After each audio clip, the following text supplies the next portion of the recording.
Wray Schelin Pro Shaper sheet metal. Today I'm going to show you a buck and a panel that I was commissioned to make.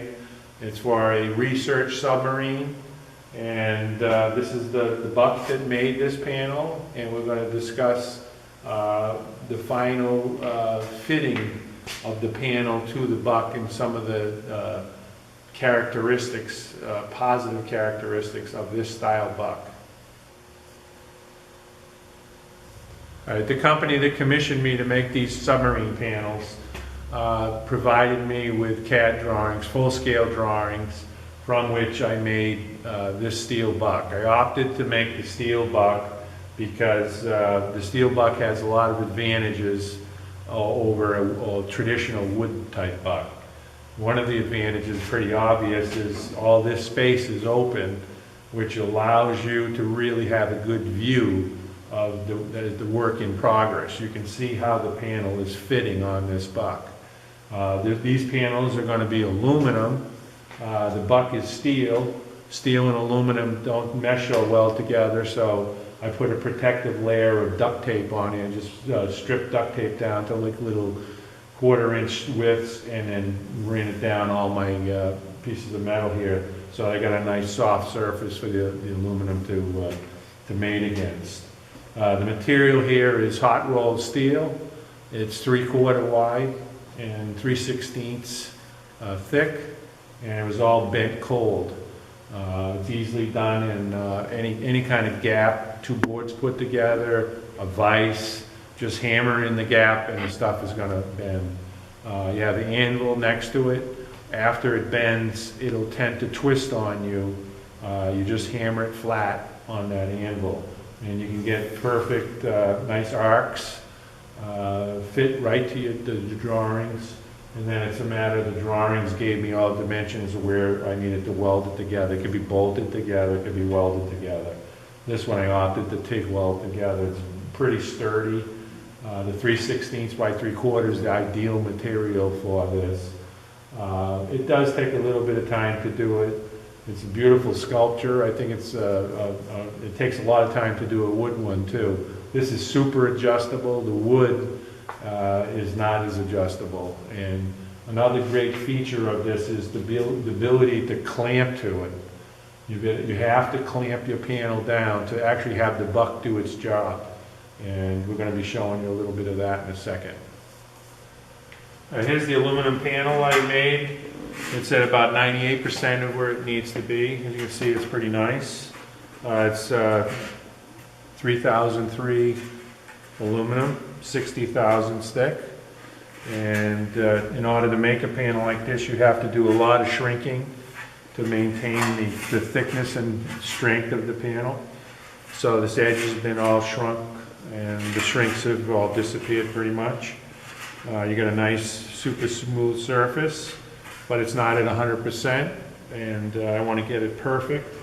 So this is the buck I introduced earlier, and I'm going to show you some of the strengths of that buck by mounting this panel on there with the clamps, and we'll see the little deficiencies that still remain.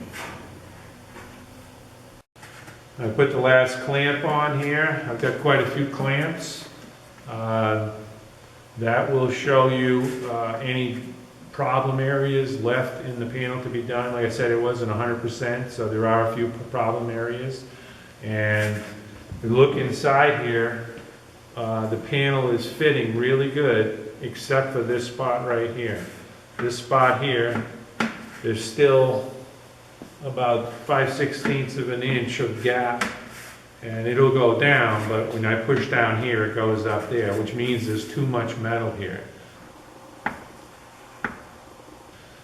This problem is a common problem you're going to see on any panel that you make, and it's often fixed by just putting in a kick shrinker and shrinking this edge. And I've always found that when I did that, yeah, it solves the problem, but it creates 2 more problems. One, it creates the problem of if you have a stipple shrinker, you're going to leave little stipple marks. If you have a file interface shrinker like a Lancaster shrinker, it's going to leave some hard cut marks in there, and I don't like those. I like to keep my panels just all perfect like chrome plate. So if you want the same result, instead of shrinking, if you go inboard, right where it's most prominent, and that would be right at this point here, that's where it's like peaking up. You go inboard, you circle this little area inboard, and you stretch that out a little bit on the wheel.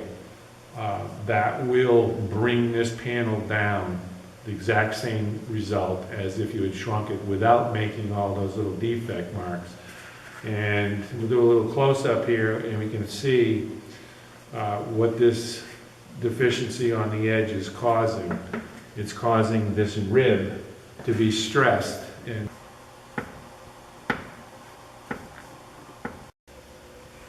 all right, this is a long feeler gauge that I made. It's 10 thousandths feeler gauge stock, and use this to check also tightness against these buck stations, and you can feel exactly where it's tight.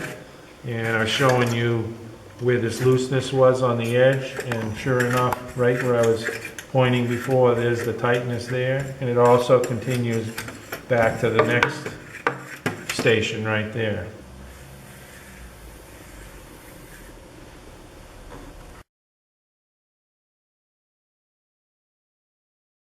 All right, we've got this red area here that I circled with a magic marker. That's the deficient area. It's a little deficient in area. And I'm going to wheel that up a little bit to make it fit that steel buck a little better. I'm going to put a little pressure on here, and I'm going to concentrate my wheeling right in that spot. But if I do that totally, I'm going to make what I call a mushroom. So you have to bring some of your wheel strokes into the surrounding territory and kind of blend it in. But we want the emphasis to be within that circle if we want that stretch to happen to allow it to fit better. So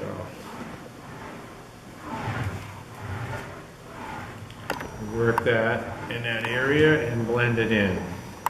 I'm going to lower my pressure just a little bit. Aluminum moves real fast, so you got to be careful that you don't make too much stretch. If you do, you can fix it. Everything's fixable.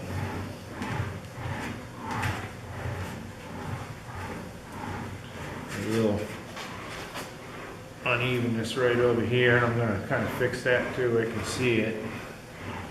The stair over there.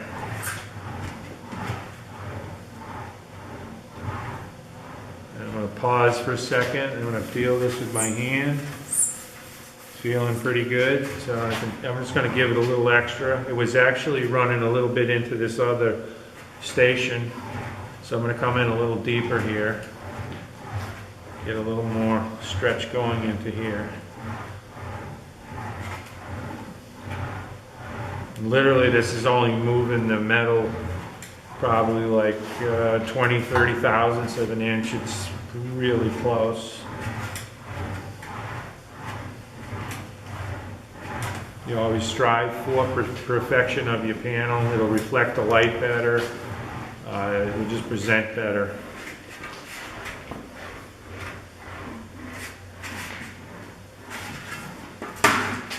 And typically on an edge, you want to do 45s like this. You're wheeling at a 45-degree angle, and that will be more efficient manner of doing that edge. If you go at a 90-degree like this, you tend to fall off the edge. At the 45, you don't. You go 45 this way, and 45 this way.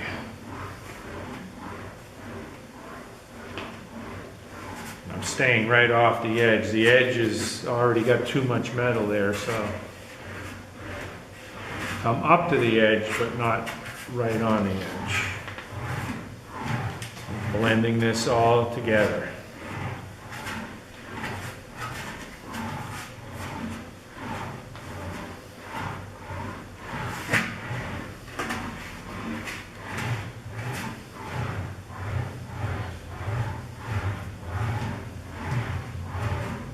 This, after you get the experience, this all comes and flows all naturally, and you know how to steer it really easily. And the true test, again, is always how the light reflects on it and how your hand rubs on it. You can feel any little defects, and the final arbiter is going to be that buck. We're going to put it on the buck and check it in a minute.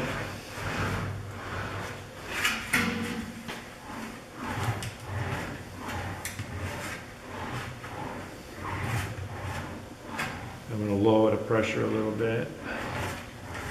I'm in a real light pressure zone now, where I'm just doing that little final blend.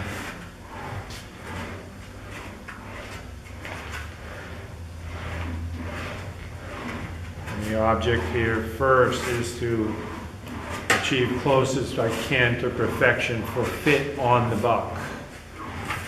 And then after I attain that goal, there still could be a few little visual defects in the surface, and that would be the final wheel, that you wheel the whole panel with a super light pressure, and you'll remove all those little tiny defects.